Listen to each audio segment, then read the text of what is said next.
अगर बृहस्पति नहीं चमके तो बृहस्पतेश्वर महादेव, जहां पर बैठकर बृहस्पति भगवान ने शंकर भगवान की आराधना करी है, रोज गंगा जल जाना, गंगा जल लेकर आना, शिव जी की आराधना करना, एक शिवलिंग का निर्माण करा, उसकी आराधना में बृहस्पति भगवान डूब गए, उसकी आराधना में बृहस्पति महाराज निरंतर लगे रहे। और इतनी आराधना बृहस्पति महाराज ने करी, इतनी आराधना कर काशी में करी। बृहस्पतेश्वर महादेव काशी में विराजमान। कौन से महादेव? जम के बोलिए जरा। बृहस्पतेश्वर महादेव काशी में विराजमान है, जो अंगूठी में पुखराज नहीं पहन सकते,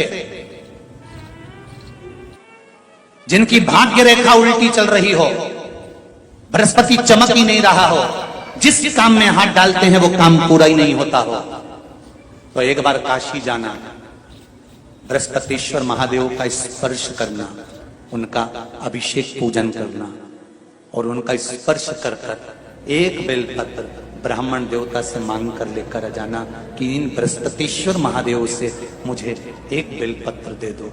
तुम्हें पुखराज पहना कि नहीं पहना, हीरा रतन माणिक पहना कि नहीं पहना, वो बेलपत्र इतना चमत्कार कर देगी कि जिंदगी में कभी संपदा की कमी आएगी नहीं। आराधना करी बृहस्पति महाराज ने कि शंकर भगवान सामने प्रकट हो गए। मांगो बृहस्पति, तुमको क्या चाहिए?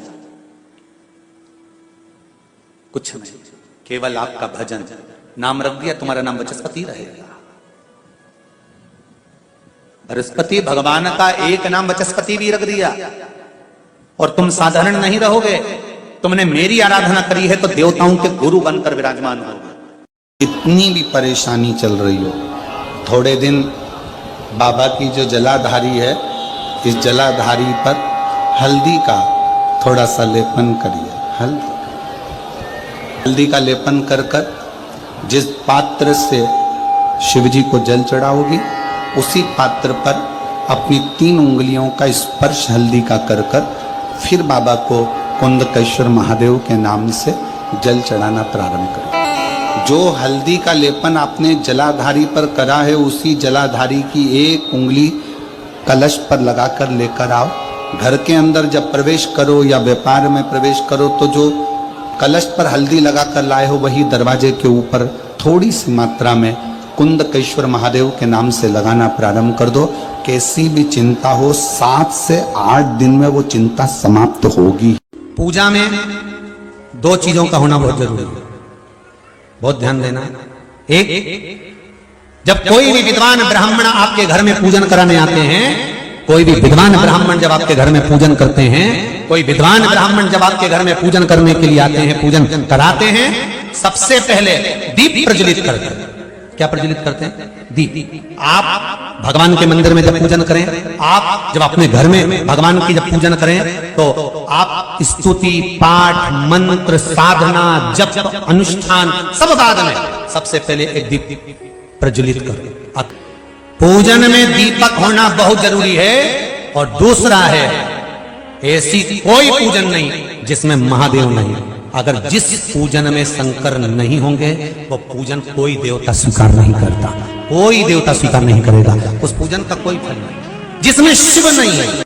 अब अभी तक 2 भार इंद्र के पास में थे, बहुत ध्यान देकर समझना ये नवग्रह कथा को। 2 भार थे इंद्र के पास। इन कौन से पद थे? जम के बोलो जरा। पहला पद देवराज इंद्र का, दूसरा पद देवगुरु, देव गुरु का पद भी इंद्र के पास में था और देवराज का पद भी इंद्र के पास में था। ये 2 पद जब होता है साधारण भाषा में आप ले लीजिए, किसी के पास में अध्यक्ष का पद भी है, किसी के पास में और कहीं का पद भी है, 2-3 पद उसके पास में विराजमान है, तो उसके पास में 2-3 पद अगर विराजमान है तो फिर उससे अगर एक पद ले लिया जाता है तो उसको अहंकार आ जाता है, उसको गुस्सा आ जाता है कि बताओ अभी तक तो मुझे पूछा जा रहा था, अब तुम तो वो पद पे भी जान दो। जैसे तुम किसी कुर्सी पर बैठे हो, कथा सुन रहे हो और इतने में कोई रिश्तेदार बाहेती जी का आ गया और तुम बढ़िया आराम से बैठे थे, और बैठे बैठे इतने में बाहेती परिवार से कोई आया और उसने तुमको उठाया, प्लीज थोड़ा सा, और तुम्हें उठाकर दूसरी जगह बिठा दिया और उन्होंने अपने वाले को कुर्सी पर बिठा दिया। अब बोलो, जो उठा, जिसको उठाया था उसका भगोने जैसा मुंडा हुआ कि नहीं हुआ? अरे बोलो तो।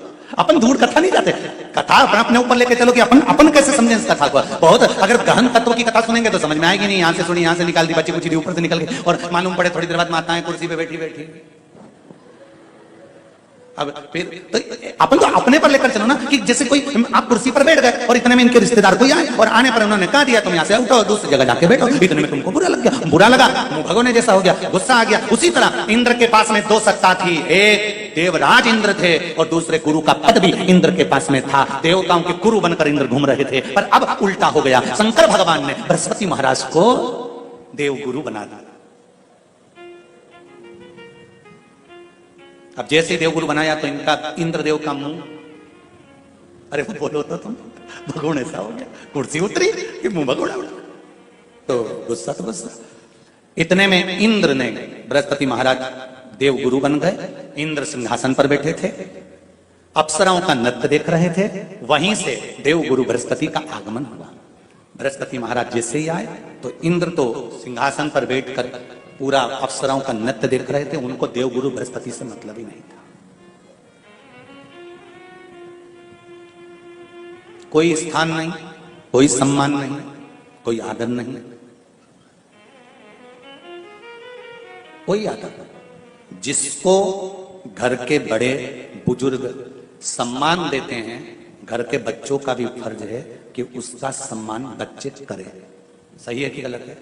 घर के बुजुर्ग उसका सम्मान दे रहे हैं ना, घर के बड़े उसका सम्मान कर रहे हैं ना, तो घर के बच्चे कहते हैं नहीं वो तो हमारे लिए गलत सोचता है, हमेशा हमारे लिए अपशब्द बोलता है, हमेशा आड़ा टेढ़ा बोलता है। तो घर के बुजुर्ग कहते हैं तुम्हें क्या करना है, जब हम सम्मान दे रहे हैं तो तुम भी दो, हम आदर कर रहे हैं तो तुम भी करो। बृहस्पति महाराज का सम्मान नहीं हुआ।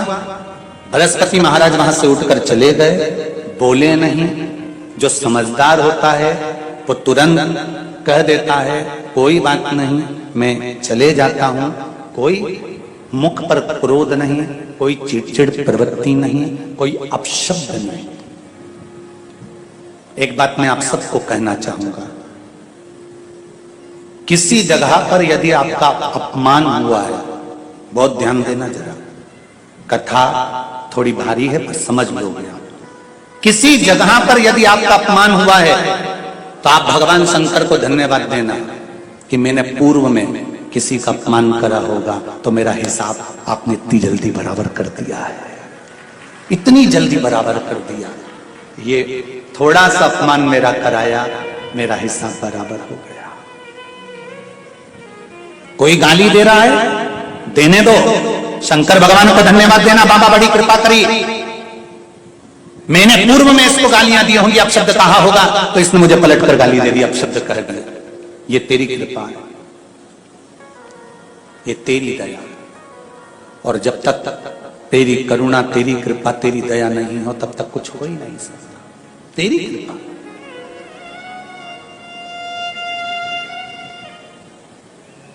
भगवान से कहो, हे देवाधिदेव महादेव, मैं ये नहीं कहता कि मुझे रोने मत देना, क्योंकि कर्म का भोग तो मुझे भोगना पड़ेगा। देवाधिदेव महादेव से कहो, हे देवाधिदेव महादेव, मैं ये नहीं कहता कि मुझे रोने मत देना, पर इतना जरूर कहता हूं तेरे सिवा किसी दूसरे के आगे झुकने मत देना, बस इतनी कृपा कर। तुमसे पूछे कि सत्यनारायण जी की कथा कहां से निकली है तो आप बता सकते हो स्कंद पुराण से निकली है। स्कंद पुराण में सत्यनारायण भगवान का चरित्र वर्णन किया गया।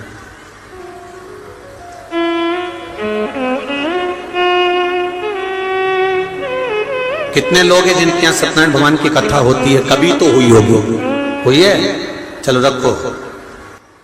सत्यनारायण भगवान की कथा कौन सी है? पंडित जी जब भी कथा सुनाते हैं उसमें 5 अध्याय सुनाते हैं। बोलो। पहला अध्याय सुनाया, एक ब्राह्मण के घर पर एक लक्कड़हारे ने कथा सुनी। बोलो सही है कि गलत है? दूसरा अध्याय, फिर कथा सुनकर उसने कथा सुनी। फिर तीसरा अध्याय, उसने कथा सुनकर उसने कथा सुनी। फिर चौथा अध्याय, उसने कथा सुनी और उसने कथा सुनी।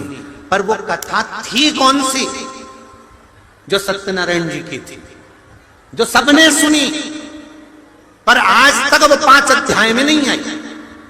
तो वो कथा कौन सी थी?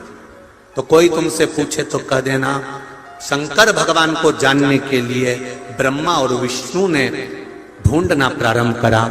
भगवान विष्णु नीचे गए, ब्रह्मा ऊपर गए, केतकी का फूल, गाय, सबको लेके ब्रह्मा जी आए नीचे खड़े हुए भगवान विष्णु से ब्रह्मा जी ने पूछा कि तुम्हें भगवान शंकर के चरण मिले?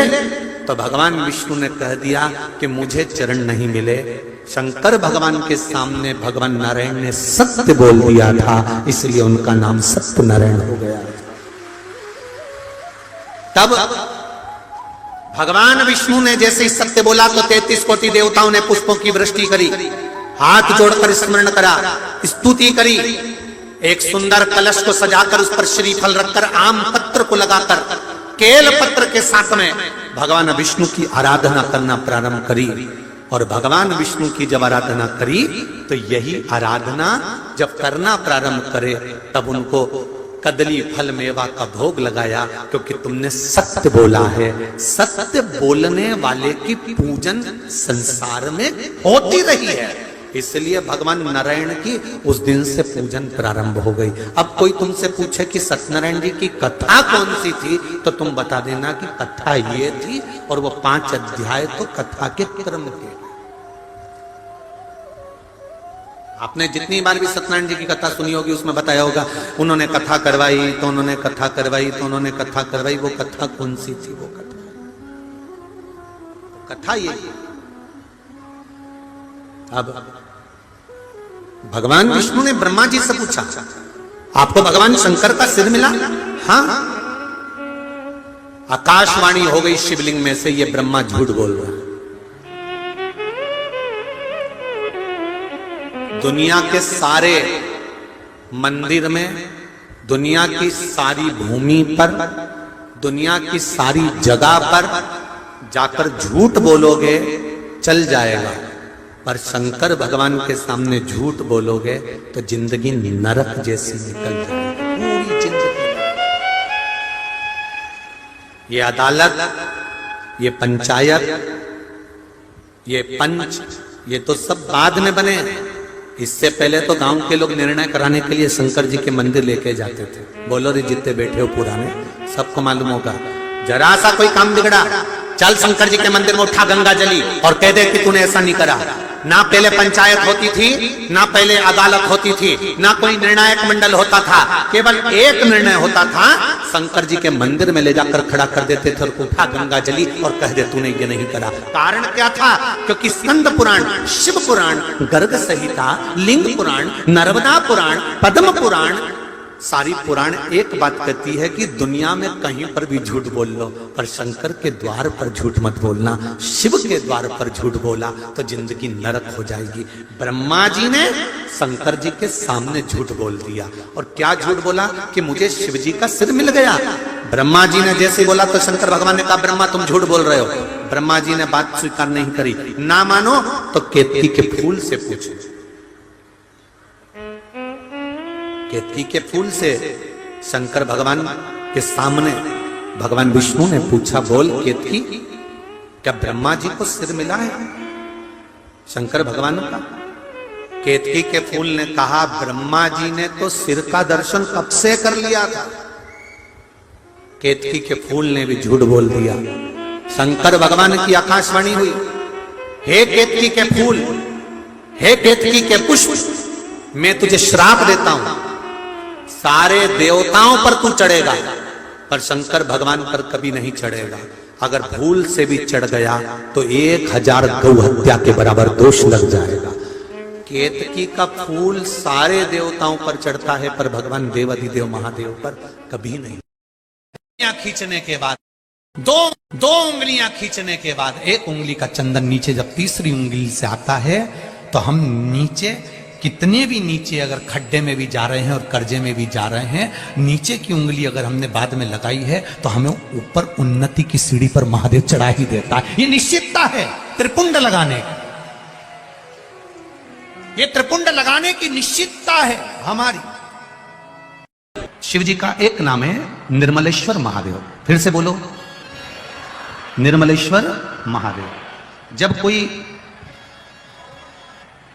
हमको कष्ट देने का प्रयास करता है या हमको तकलीफ देता है या हमको दुख देता है या ऐसा लगता है कि कोई हमें तंग कर रहा है, बहुत दिनों से मेरा ये काम होना था, बहुत दिनों से ये फाइल पड़ी है, उस पर सिग्नेचर होना था, वो फाइल आगे नहीं बढ़ रही, उस फाइल को आगे बढ़ना था या काम होना था, पर कोई अड़चन मेरी जिंदगी में जरूर आ रही है, उस जगह पर निर्मलेश्वर महादेव का पूजन कार्य आता है।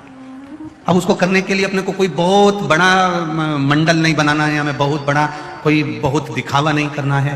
केवल 5 वृक्ष की पत्ती को, कितने वृक्ष?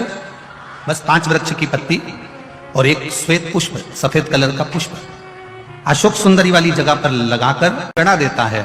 बस निर्मलेश्वर महादेव का नाम लेकर जब चढ़ाया तो कार्य सफलता की ओर अग्रसर हो गया। वो निर्मलेश्वर महादेव